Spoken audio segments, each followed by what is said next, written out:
கிறிஸ்துவில் பிரியமானவர்களே, மீண்டும் உங்களை சந்திக்கிறதுலே மிகுந்த மகிழ்ச்சி.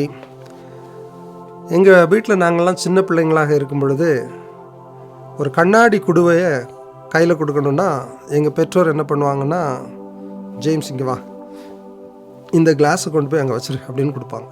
என்னடா இவரை பற்றி பெருமையாக பேசுகிறாருன்னு நினைக்காதீங்க. ஏன்னா அவங்களுக்கு தெரியும் இவங்ககிட்ட ஒரு பொறுப்பை கொடுத்தா பத்திரமா கொண்டு போய் சேர்ப்பான் அப்படின்னு சொல்லி.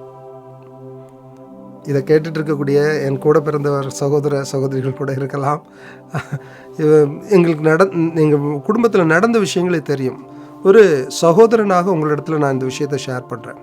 இப்போ நீங்களும் உங்கள் வீட்டில் இருக்கக்கூடிய உங்களில் பார்ப்பீங்க, சில பொறுப்புகளை சில விஷயங்களை ஹேண்டில் பண்ணுறதுக்கு இவர் தான் இதற்கு சரியான நபர், இவர்கிட்ட கொடுத்தா நடக்கும், இல்லை இவளிடம் தந்தால் இந்த காரியம் நடக்கும், இந்த சிஸ்டர்கிட்ட கொடுத்தா நடக்கும், இல்லை எங்கள் அண்ணன்ட்ட கொடுத்தா செய்வார், என் தம்பிகிட்ட கொடுத்தா, நம்ம அப்படி ஒரு செலக்டிவாக வச்சுருப்போம் இல்லையா, ஒவ்வொரு காரியத்துக்கும் இவர்கள் இதற்கு சரியான நபர்கள் என்று. இந்த விஷயத்தை நாம் அனலைஸ் பண்ணி பார்த்தோம்னா அந்த அந்த ஒரு காரியத்தை அவர்கள் நடத்துறதுக்கு அவங்களுடைய இன்வால்மெண்ட், அவங்களுடைய ஜாக்கிரதையாக இருக்கக்கூடிய தன்மை, இதெல்லாமே மேட்டர்ஸ். இது மாதிரி தான் கர்த்தரும் நம்ம இடத்துல பொறுப்புகளை கொடுத்துருக்கிறார். நம்ம ஒவ்வொருத்தருக்கும் பொறுப்பை கொடுத்துருக்கிறார். அப்போ கர்த்தர் அந்த பொறுப்பை கொடுத்துருக்கும் பொழுது அவர் நம்ம இடத்துல எதிர்பார்க்கிறார். நீங்கள் நல்லா பாருங்கள், ஆண்டவர் நமக்கு ஒரு காரியத்தை, ஒரு விஷயத்தை நம்மளை பிளஸ் பண்ணியிருக்கிறாருன்னா அதை நம்மகிட்ட இருந்து அவர் எதிர்பார்க்குறார். என்னுடைய மகன், என்னுடைய மகள் இதை சரியாக செய்வான் அப்படின்னு அவர் எதிர்பார்க்குறார்.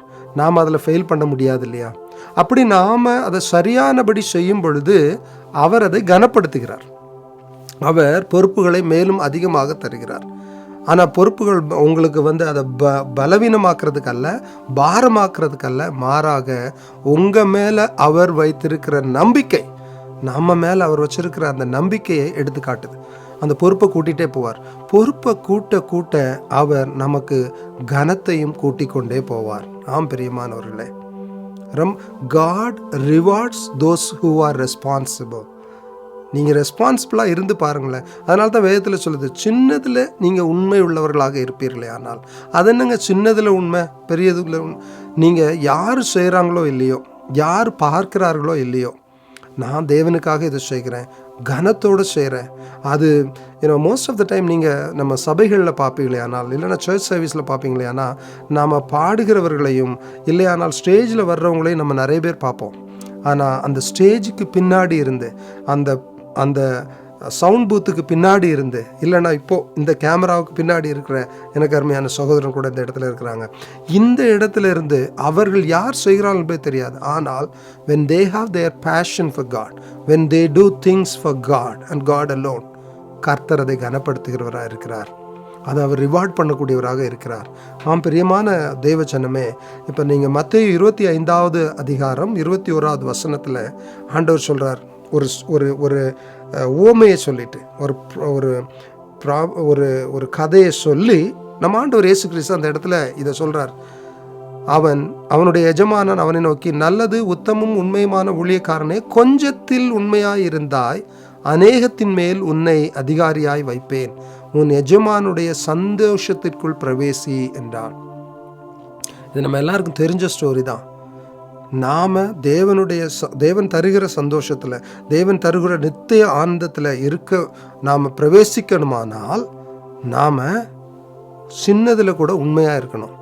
ஊழியத்தில் கர்த்தர் கொடுத்துருக்கிற பொறுப்பில் சின்னது பெரியதுன்னு இல்லைங்க, எதை கொடுத்தாலும் நாம் உண்மையாக இருக்க வேண்டும்.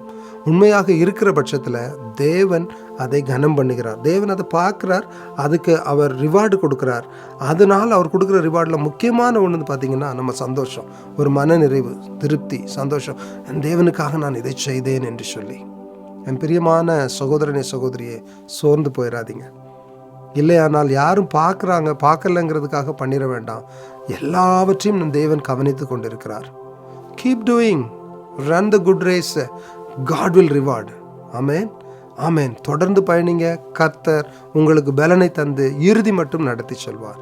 May God bless you.